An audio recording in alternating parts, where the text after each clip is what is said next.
senantiasa memberikan hidayah dan taufiknya kepada kita semua, sehingga di majelis ini kita bisa mendapatkan ilmu yang bermanfaat, mendapatkan ilmu yang berkah, dan juga semoga mendapatkan ilmu yang semakin menambah keimanan dan ketakwaan kita kepada Allah Subhanahu wa taala. Amin. Amin ya rabbal alamin. Salawat beserta salam semoga terlimpah curah kepada panutan alam yaitu Habibana Muhammad sallallahu alaihi wasallam. Demikian kepada keluarga beliau, para sahabat, para tabi'in, tabi'in, dan orang-orang yang senantiasa mengikuti jejak langkah mereka sampai hari kiamat nanti, dan mudah-mudahan kita termasuk di dalamnya. Amin ya rabbal alamin. Kaum muslimin rahimahumullah, di kesempatan yang berbahagia ini kita akan mencoba membahas salah satu kitab yang cukup penting sekali untuk kita ketahui, yaitu kitab Al-Kabair karya Imam Az-Zahabi rahimahullah ta'ala, di mana kita akan menyebutkan dosa-dosa besar yang tentunya membinasakan, ya. Dosa-dosa besar yang tentunya wajib untuk kita menjauhi dosa-dosa tersebut, karena kalau tidak maka pastilah kita akan menjadi orang-orang yang celaka di dunia dan juga tentunya celaka di akhirat. Alhamdulillah kita. Dari kaum muslimin rahimahullah, kita akan memulai pembahasannya, yaitu dosa yang pertama, ya, di dalam kitab ini. Apa dosa pertama yang disebutkan oleh Imam Az-Zahabi rahimahullah ta'ala, yaitu tentang dosa keburukan perbuatan syirik. Jadi syirik di sini bahasa Arab, ya, bukan bahasa Sunda misalnya. Kalau bahasa Sunda kan kadang syirik itu apa namanya, iri, ya, atau ya dengki, semacam dengki. Namun di sini adalah syirik dalam bahasa Arab. Nah, kalau kita lihat, ya, kesyirikan ini semua masyarakat, semua kaum muslimin tahu akan keburukan dari dosa syirik. Sehingga terkadang ada yang berkata, buat apa mempelajari lebih dalam tentang kesyirikan? Toh kesyirikan ini adalah sesuatu yang haram, sesuatu yang perlu kita jauhi. Nah, perlu kita perhatikan bahwa dulu ada sebagian sahabat Nabi Shallallahu Alaihi Wasallam yang bertanya berbeda dengan yang lainnya. Artinya kebanyakan para sahabat biasanya bertanya tentang kebaikan atau amal soleh yang bisa mereka kerjakan dalam kehidupannya. Namun ada sebagian sahabat seperti Hudzaifah bin Yaman, ya, radhiyallahu anhu, dia justru bertanya tentang keburukan. Artinya supaya dia tahu dan supaya dia menjauhi keburukan tersebut. Disebutkan di dalam hadis, kana an-nas yas'aluna Rasulullah sallallahu alaihi wasallam 'anil khair wa kuntu as'alu 'anil syarri makhafatan an yudrikani. Dahulu manusia, yang kebanyakan para sahabat, bertanya kepada Rasulullah sallallahu alaihi wasallam tentang kebaikan. Bahkan kebanyakan kita pun seperti itu, ya. Pasti akan bertanya tentang masalah sholat sunnah, misalkan, ya, tentang masalah puasa, tentang masalah amal soleh, ini dan itu. Dan kita berbeda. Wa kuntu as'alu 'anil syarri. Aku justru bertanya tentang keburukan. Kenapa demikian? Makhafatan yudrikani, karena aku khawatir keburukan itu akan menimpaku. Jadi seperti itu, ya. Jadi seorang muslim hendaknya juga mengetahui atau bertanya tentang masalah-masalah yang berkeburukan, masalah-masalah dosa, masalah-masalah kemaksiatan, supaya apa? Supaya dia bisa menghindari kemaksiatan tersebut, bisa menghindari dosa tersebut, apalagi ini tentang dosa besar yang akan membinasakan. Ya, dia perlu bertanya, dia perlu memahami, dia perlu mempelajari lebih dalam agar dia tidak terjerumus ke dalam perbuatan dosa tersebut. Karena sebagian orang mungkin seperti itu, buat apa ya mempelajari kesyirikan, toh kesyirikan itu haram misalnya, suatu yang perlu dijauhi. Nah, boleh jadi dengan dia tidak banyak pengetahuan tentang kesyirikan, boleh jadi dia terjerumus ke dalam kesyirikan tersebut tanpa dia sadari.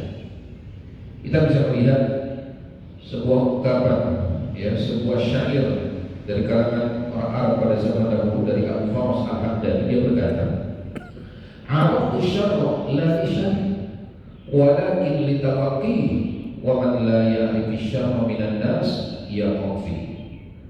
Aku mengetahui keburukan ini bukan untuk berbuat keburukan. Jadi mendalami, mempelajari tentang keburukan bukan berarti ingin melakukan keburukan tersebut, akan tetapi agar aku mampu terhindar darinya. Karena barang siapa yang tidak mengetahui keburukan, maka suatu saat boleh jadi dia terjerumus ke dalamnya. Ya, jadi banyak orang yang mengetahui kesyirikan, syirik itu haram, syirik itu dosa besar, harus dijauhi. Namun karena tidak banyak memahami lebih dalam tentang kesyirikan tersebut, akhirnya dia terjerumus ke dalamnya tanpa dia sadari. Maka dari hal itu wajib bagi kita untuk lebih, ya, mendalami tentang masalah kesyirikan, karena kalau tidak khawatir, ya, kita terjerumus ke dalamnya. Baik, kaum muslimin rahimahumullah, sekarang kita akan memasuki apa itu arti dari syirik, definisi dari kesyirikan. Secara bahasa, ini salah satu kebiasaan para ulama dari zaman dahulu. Ketika mendefinisikan satu kalimat syar'i, maka akan dilihat dari sisi bahasa dan sisi apa? Istilah para ulama. Nah, secara bahasa, kalau kita lihat di kamusnya bahasa, maka syirik ini berarti persekutuan yang terdiri dari dua atau tiga orang, ya, perserikatan seorang bergabung atau bekerja sama dengan orang lain, namanya bersekutu, ya. Nah, ini secara bahasa ini perbuatan syirik. Namun secara bahasa, ya, tidak ada hukum-hukum tertentu dalam syariat kalau secara bahasa. Jadi ketika seseorang bersekutu dengan orang lain, ya, maka ini dinamakan syirik secara bahasa, bersekutu secara bahasa. Sedangkan secara istilah syar'i, yang dimaksud dengan kesyirikan adalah menjadikan bagi Allah tandingan atau sekutu, mempersamakan dengan Allah yang lainnya, ya. Jadi selain dia menyembah kepada Allah, dia pun juga menyembah kepada selain Allah. Kita bisa melihat definisi syar'i yang disebutkan oleh Nabi SAW dalam hadis riwayat Bukhari Muslim. Ketika beliau ditanya tentang ayun dan bi'Allah, dosa apakah yang paling besar? Lalu beliau menjawab, "Anta'ala billahi niddan wa huwa khalaqakum." Engkau menjadikan sekutu bagi Allah, sedangkan Allah yang telah menciptakan. Bayangkan, sesuatu yang tidak logis, sesuatu yang tidak bisa diterima oleh akal sehat. Ketika dia menyadari bahwa Allah yang menciptakannya, yang memberikan rezeki kepadanya, yang mengatur hidupnya, namun di sisi lain dia pun menyembah kepada selain Allah. Ya, ini satu hal yang tidak logis, kan? Dia tahu Allah yang menciptakannya, namun dia malah menyembah kepada selain Allah, atau menjadikan yang lain pun sama disembah seperti dia menyembah kepada Allah Subhanahu wa Ta'ala. Nah, ini yang disebutkan oleh Nabi SAW tentang definisi kesyirikan. Anta ja'ala lillahi niddan wa huwa khalaqakum. Engkau menjadikan bagi Allah sekutu, padahal Allah yang telah menciptakan. Nah, ini definisi secara syar'i berdasarkan hadis Nabi SAW. Nah sekarang kita akan melihat definisi dari para ulama. Para ulama secara umum membagi kesyirikan ini menjadi dua makna. Ada makna secara umum, ada makna secara khusus. Baik, perhatikan baik. Ada makna secara umum, ada makna secara khusus. Kalau tadi berdasarkan definisi dari Nabi SAW, sekarang kita akan melihat definisi dari para ulama berdasarkan penelitian mereka dari Al-Quran, hadis, dan juga perkataan-perkataan para sahabat Nabi SAW. Ada makna secara umum, kaum muslimin rahimahumullah, yang dimaksud dengan kesyirikan adalah taswiyatu ghairillahi billah fi ma huwa min khasaisihi subhanahu, yaitu menyamakan selain Allah dengan Allah dalam perkara yang terjadi kekhususan bagi Allah yang Maha Suci. Jadi di sini kita lihat ada kalimat menyamakan, artinya ada persekutuan. Jadi dia mengakukan yang lain sebagaimana dia mengakukan Allah Subhanahu wa Ta'ala, mengakukan yang lain dan menyematkannya dengan kekhususan yang hanya diperuntukkan untuk Allah Subhanahu wa Ta'ala. Kita akan lihat apa maksudnya. Maksudnya definisi ini ya, menyamakan yang lain seperti menyamakan kepada Allah Subhanahu wa Ta'ala dalam kekhususan ketuhanannya, maka ini tercakup di dalamnya tiga perkara. Yang pertama, sebagaimana kita ketahui dalam tauhid ya, ada tauhid rububiyah, ada tauhid uluhiyah, ada tauhid asma wa sifat. Maka kesyirikan definisi umum ini mencakup tiga perkara, sehingga ketika dia menyamakan yang lain atau sekutu tersebut dengan Allah, maka tercakup kesyirikan dalam tiga hal tersebut. Yang pertama, syirik dalam rububiyah Allah. Apa yang dimaksud rububiyah? Yaitu perbuatan-perbuatan ketuhanan. Apa perbuatan ketuhanan biasanya? Menciptakan, memberikan rezeki, mengatur alam semesta, apalagi menghidupkan, mematikan, dan yang lainnya banyak sekali. Ini perbuatan apa? Ketuhanan. Ya, rububiyah. Nah, orang yang berbuat syirik tersebut menyematkan rububiyah tersebut kepada selain Allah. Nah ini, jadi boleh jadi dia menyematkan bersamaan dengan Allah. Artinya dia meyakini Allah memiliki sifat rububiyah, plus dia pun meyakini yang lain pun memiliki sifat apa? Rububiyah. Atau dia menisbatkan rububiyah tersebut kepada selain Allah betul-betul. Ya ini yang terjadi realita di dunia ini. Banyak sekali orang-orang yang menyembah selain Allah dalam tadi rububiyah, meyakini yang lain memiliki sifat-sifat ketuhanan. Atau secara umum ada juga yang tidak meyakini akan adanya Allah. Ada seperti ini. Dia meyakini dalam kehidupan ini tidak ada yang namanya Tuhan, seperti ini. Oleh karenanya para ulama menyebutkan di antara bentuk syirik dalam rububiyah, yang pertama tadi, tidak meyakini akan adanya Allah, tidak meyakini akan adanya Tuhan yang menciptakan. Dia tidak sadar dia dulu tidak ada, sekarang ada. Dari mana dia tiba-tiba ada? Apakah dia menciptakan dirinya sendiri? Ya, seperti firman Allah Subhanahu wa Ta'ala, "Am khuliqu min ghairi syai'in am humul khaliqun." Apakah mereka diciptakan dari sesuatu yang dari sesuatu? Ataukah mereka menciptakan diri mereka sendiri? Atau kita sederhanakan, apakah mereka diciptakan ataukah mereka menciptakan dirinya sendiri? Menciptakan dirinya sendiri mungkin enggak? Tidak mungkin, mustahil. Kita menciptakan, menyusun anggota badan kita, menyimpan hati, ginjal, paru-paru dan sebagainya, menyusun urat-uratnya, mungkin enggak? Tidak mungkin. Jadi kemungkinan pertama tidak mungkin, maka berarti kemungkinan yang kedua berarti dia apa? Maka tidak ada yang lebih, kita katakan kalau nggak salah, tidak ada yang lebih bodoh daripada orang-orang ateis, orang-orang yang tidak percaya akan adanya Tuhan. Ya, kalau mereka tidak percaya akan adanya Tuhan, berarti mereka menganggap mereka menciptakan diri mereka sendiri, sesuatu yang tidak mungkin.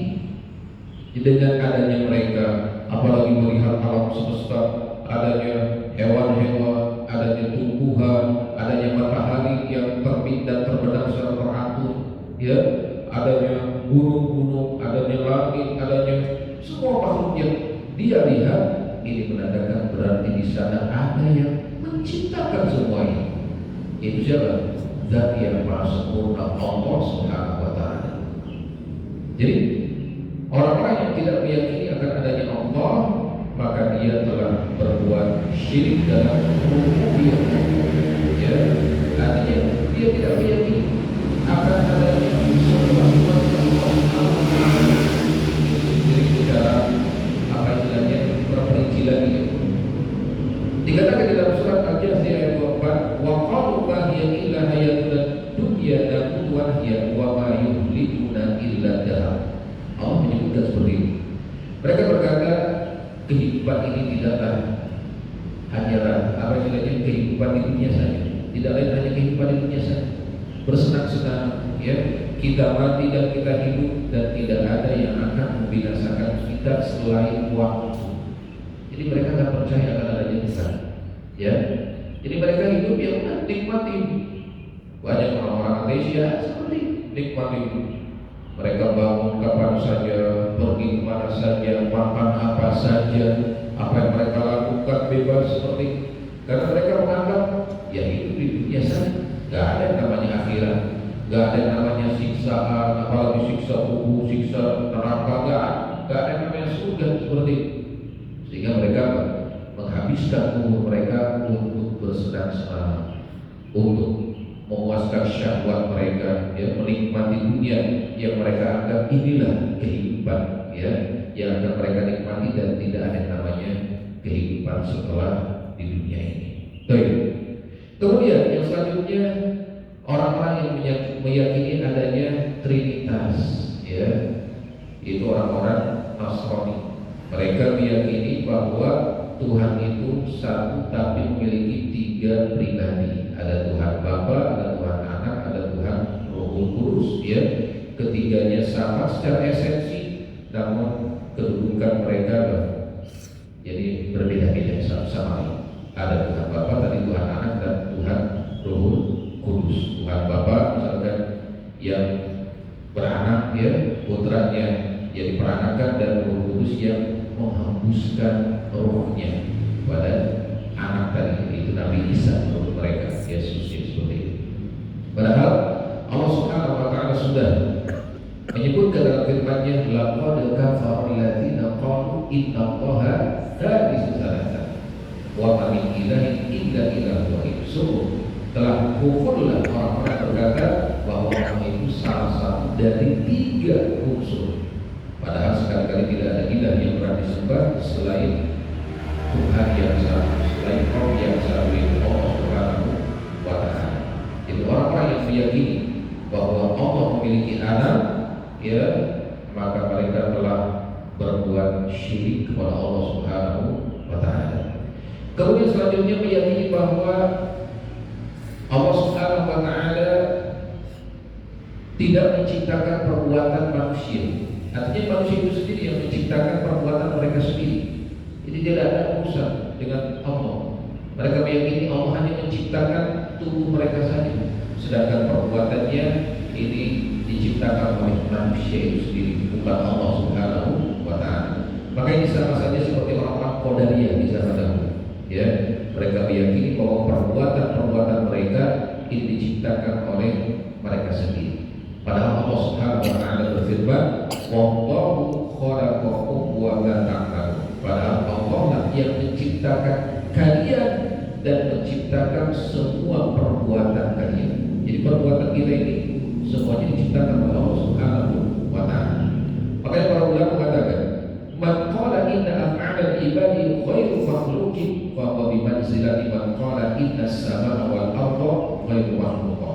Siapa yang berkeyakinan bahwa perbuatan manusia itu tidak diciptakan, ya, tidak diciptakan oleh Allah Subhanahu wa taala, maka dia sama saja seperti berkata bahwa langit dan bumi ini tidak pernah diciptakan, padahal dia sedang tinggal di bumi. Jadi mustahil kalau berkeyakinan seperti itu.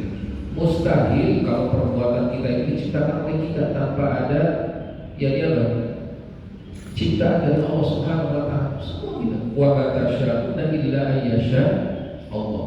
Ya, apa yang kalian kehendaki ini semuanya atas kehendak dari Allah Subhanahu wa taala.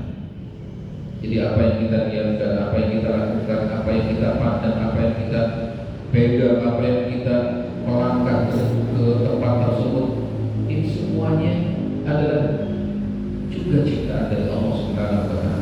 Siapa yang meyakini bahwa perbuatan manusia bukan ciptaan Allah, ya, maka dia telah berbuat syirik kepada Allah Subhanahu wa taala. Kemudian syirik dalam apa? Rububiyah. Ya, syirik dalam rububiyah. Kemudian selanjutnya meyakini bahwa ada seseorang yang telah mencapai derajat bisa mengatur alam semesta.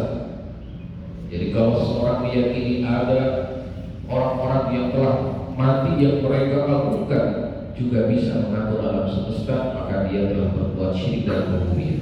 Ada sebagian firqah, sebagian golongan yang di zaman dahulu meyakini bahwa imam mereka bisa memberikan rezeki, syekh mereka atau wali misalkan bisa mengatur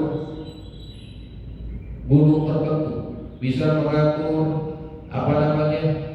kampung tertentu, bisa mengatur bahkan bersekutu dengan Allah dalam mengatur hujan, dalam menghidupkan tumbuhan. Orang-orang yang meyakini seperti itu, ya, ada makhluk yang bisa mengatur alam semesta ini, ya, yang bersekutu dengan Allah, maka dia telah berbuat syirik kepada Allah dalam syirik apa tadi? Rububiyah Allah. Ini tidak boleh, ya, tidak boleh meyakini selain Allah, ya, ada yang mampu mengatur atau memberikan rezeki atau mematikan, menghidupkan seperti halnya Allah Subhanahu wa taala. Tidak boleh seperti itu. Kemudian selanjutnya, di antara contoh syirik rububiyah adalah meyakini bahwa hujan ini diturunkan karena bintang-bintang, karena sebab bintang-bintang, bukan karena Allah Subhanahu wa taala. Sebagaimana hal ini diyakini oleh orang-orang jahiliyah terdahulu. Disebut dalam hadis riwayat Muslim, arba'un fi ummati min amril jahiliyah la yatrukunahunna. Ada empat perkara, kata Nabi, pada umatku yang terus mereka lakukan, yang termasuk perkara jahiliyah. Apa yang pertama? Al-fakhru fil ahsan, berbangga-bangga dengan keturunan. Saya keturunan Ningrat, saya keturunan kabilah ini, suku ini, ya, yang mulia seperti itu. Berbangga-bangga. Wa ta'u fil ansab, mencela nasab, ya. Wal istisqa bin nujum, menisbatkan turunnya hujan dengan apa? Bintang-bintang. Jadi kalau lakukan karena bintang-bintang, hujan ini tidak akan turun, seperti itu. Wa'iyah, dan juga meratapi orang yang meninggal dunia, suka teriak-teriak histeris ketika ada anggota keluarga yang meninggal, dia teriak-teriak histeris. Maka disebutkan di zaman dahulu sampai menjambak-jambak rambut, ya, menyobek-nyobek alam saku baju seperti itu. Tidak boleh sampai berlebihan seperti itu ketika mendapati ada anggota keluarganya meninggal. Ini dia namanya perkara jahiliyah yang harus ditinggalkan. Jadi siapapun yang menyebabkan bahwa hujan itu turun karena bintang-bintang, atau rizki, atau jodoh, atau yang lainnya karena bintang-bintang, seperti bintang zodiak, karena zodiak Virgo, Aries, Libra, ya. Atau juga menyematkan kepada perempuan misalnya perjodohan, ya, kematian atau apa, disematkan kepada perempuan. Perhitungannya berdasarkan perhitungan perempuan, ya, perhitungan orang-orang zaman dahulu menjodohkan seorang cocok gak ini tanggal, ya, tanggal lahirnya dengan tanggal lahir calon ini cocok kan? Kalau nggak cocok nggak jadi, gitu. Kalau cocok, jadi seperti itu kata mereka boleh ya. Tidak boleh, tidak boleh menyematkan hal-hal tersebut ya kepada tadi baik bintang-bintang atau perhitungan primbon dan sebagainya, tidak boleh. Ini contoh syirik dalam rububiyah ya.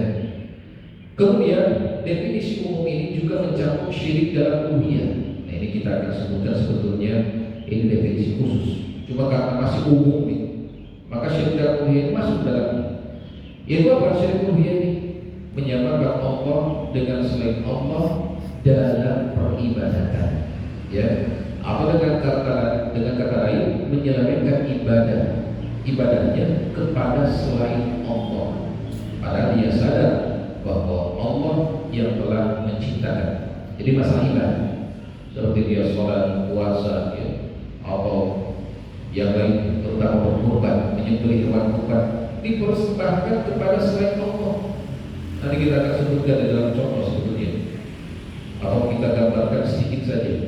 Ada sebagian masyarakat yang terutama di perkampungan yang mereka mempersembahkan saja, terutama para petani misalnya, kepada Dewi Sri. Ya, pernah mendengar di web ada orang-orang yang mempersembahkan sesajen kepada Dewi Sri. Dia beranggapan bahwa dengan sesajen tersebut mudah-mudahan panennya lancar, panennya berhasil, atau mudah-mudahan ya panennya tidak diserang hama, atau mudah-mudahan Dewi Sri tersebut memberi rezeki yang banyak kepada mereka, keberkahan hidup kepada mereka. Seperti padahal mereka pun sholat sama, puasa Ramadan sama, ya bahkan ada mereka di antara mereka yang berhaji seperti itu, namun masih memiliki keyakinan seperti itu. Nah ini namanya syirik dalam uluhiyah ya, dalam peribadatan. Atau minta tolong kepada orang yang sudah mati. Nanti akan kita sebutkan seperti contohnya dia. Jelas secara umum syirik uluhiyah ini ya masih dalam kategori definisi syirik secara umum, menyelewengkan peribadatan yang harusnya secara sempurna diperuntukkan kepada Allah Subhanahu wa taala, namun ia pun malah ya mempersembahkan juga kepada selain Allah Subhanahu wa taala. Itu tidak boleh. Apalagi dilakukan di masjid misalnya. Ya, ini lebih dahsyat lagi kesyirikan dalam uluhiyah. Makanya Allah Subhanahu wa taala berfirman, "Wa annal masajida lillah fala tad'u ma'allahi ahada." Dan sungguh masjid-masjid itu adalah milik Allah, maka jangan kalian menyembah sesuatu pun di dalamnya selain Allah. Tidak boleh. Ya, sudah di masjid malah dia meminta kepada selain Allah.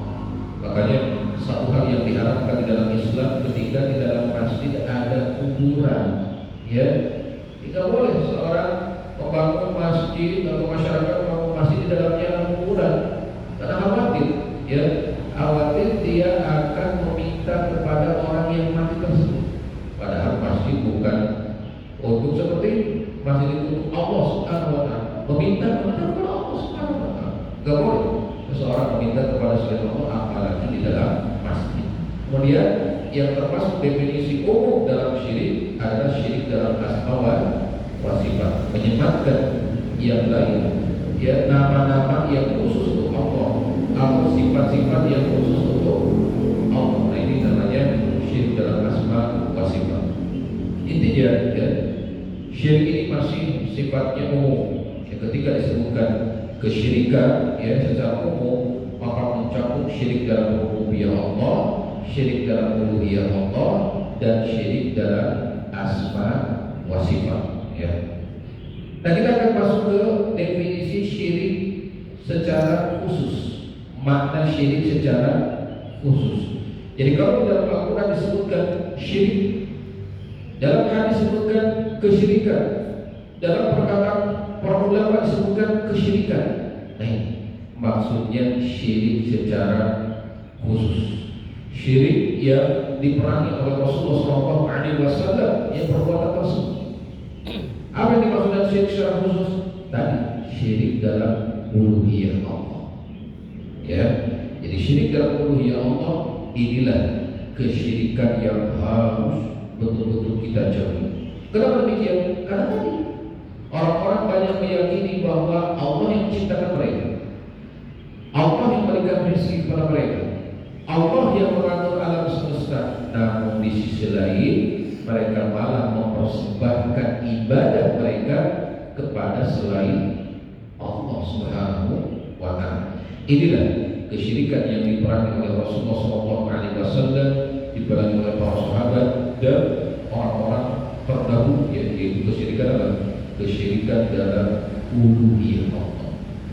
Dan kalau kita lihat dalam sejarah kaum muslimin rahimahullah, kesyirikan pertama yang terjadi di muka bumi ini pun kesyirikan dalam uluhiyah, yaitu kesyirikan di zaman Nabi Nuh alaihissalam.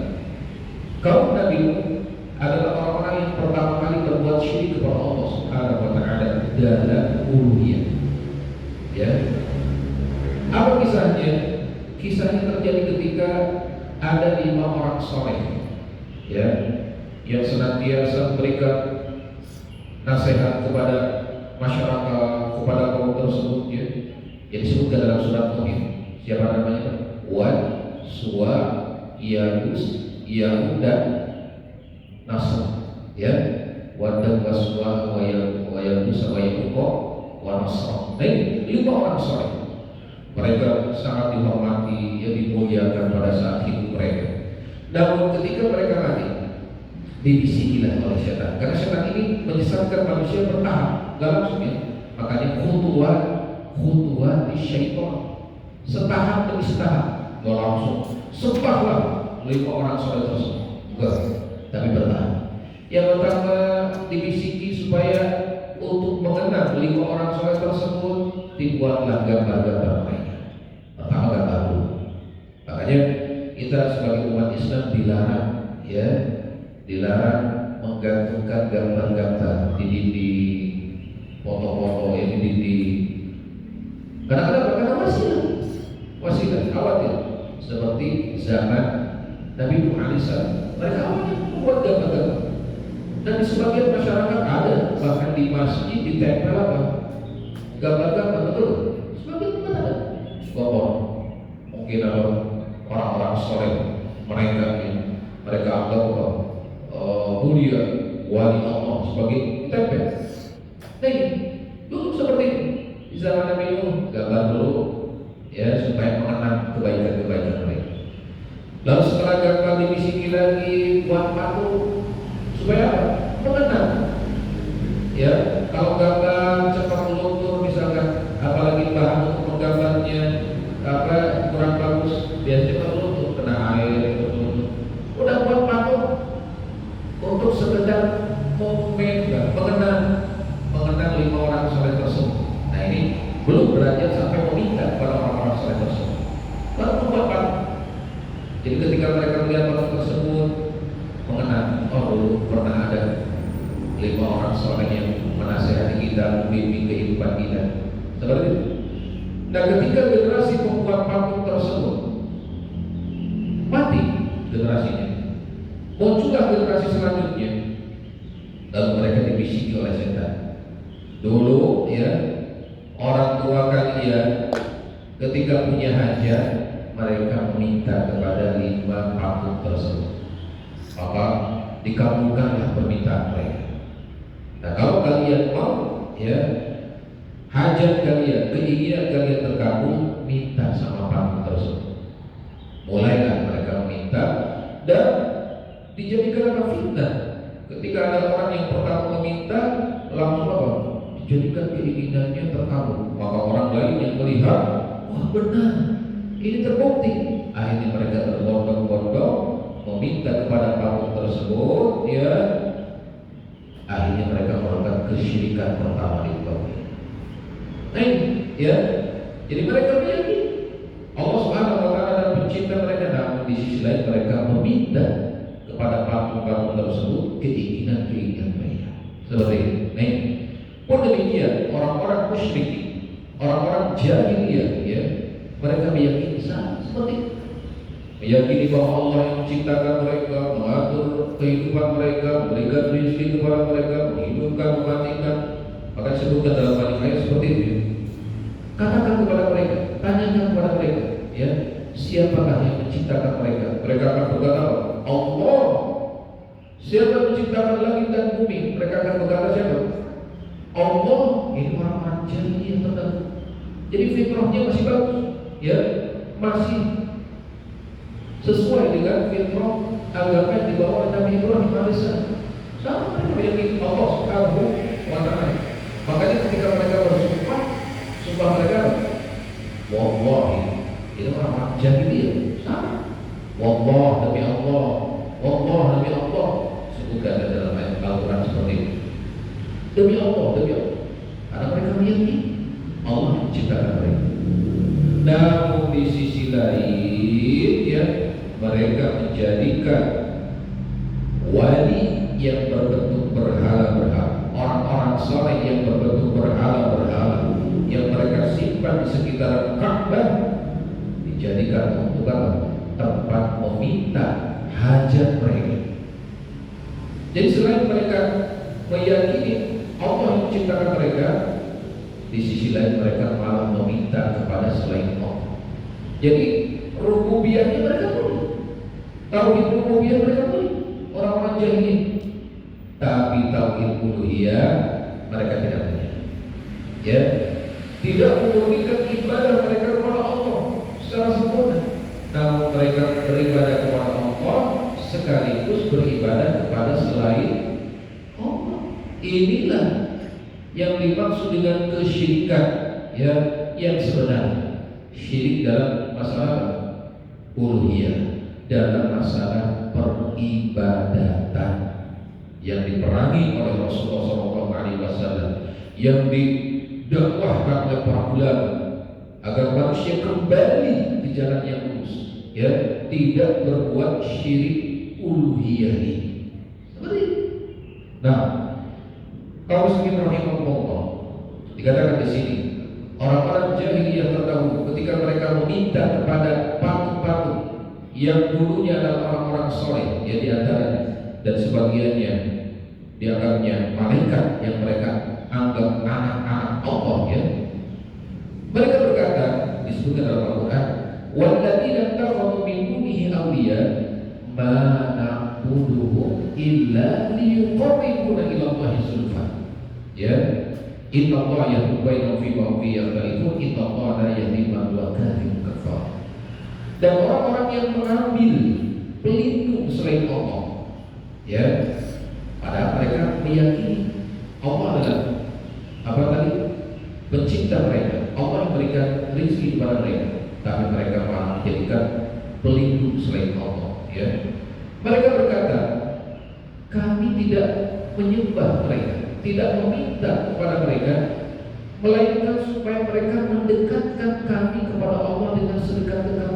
Jadi patung-patung tersebut dijadikan wasilah, perantara, supaya patung-patung tersebut memohon kepada Allah mengabulkan doa mereka. Paham tak? Banyaknya fenomena seperti ini. Orang-orang menjadikan wasilah orang-orang yang mati di dalam kubur supaya mereka menyampaikan kepada Allah, karena menganggap orang-orang tersebut soleh, ya, supaya mereka menyampaikan kepada Allah dan Allah mengabulkan permintaan mereka. Mirip kan? Mirip sekali fenomena di sana sekarang, ya. Nah, orang-orang jahiliyah pun sama seperti itu. Mereka menjadikan patung-patung yang dulunya adalah orang-orang soleh, ya. Untuk apa? Supaya mereka menyampaikan kepada Allah, lalu Allah mengabulkan hajat mereka. Sama, mana na'buduhum illa liyuqarribuna ila Allahi zulfa. Kami tidak memohon kepada mereka patung-patung tersebut kecuali supaya mereka semakin mendekatkan kami kepada Allah dengan sedekat-dekatnya. Ya, jadi kita meyakini bahwa Allah Subhanahu wa Ta'ala adalah Zat yang Maha Dengar.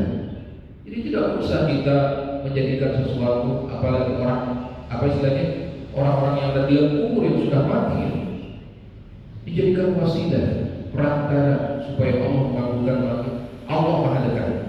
Allah telah menyatakan dalam Al-Quran, wa idza sa'alaka ibadi anni fa inni qarib. Jika hamba bertanya kepada tentangku, katakan kepadanya bahwa aku ini dekat, uji ujibu da'watad da'i idza da'an. Ya, aku akan mengabulkan doa orang yang memohon kepadaku jika dia memohon kepadaku. Jadi orang yang berdoa langsung kepada Allah. Kenapa harus mengambil perantara-perantara? Yang perantara tersebut adalah perbuatan syirik kepada Allah. Langsung, ya Allah aku ingin ini, ya Allah aku ingin itu, ya Allah ampunilah aku. Jangan, wahai fulan, tolong sampaikan kepada Allah agar Allah mengampuni. Syirik. Ya, sebagaimana orang-orang jahiliyah terdahulu melakukannya sama seperti itu. Dan sebagaimana kesyirikan pertama terjadi karena seperti ini, sama mirip. Ya, maka kita sebagai orang-orang Islam, orang-orang yang mentauhidkan Allah, ketika berdoa langsung kepada Allah, sebagaimana Allah telah menyatakan dalam Al-Quran, wa inaba uji da'watad da'i idza da'an. Aku akan mengabulkan hambaku ketika dia berdoa kepada langsung pindah. Bahkan ketika kita berdoa, jangan tanggung-tanggung. Ya, sudah kita minta ampun, minta rahmat dan sebagainya.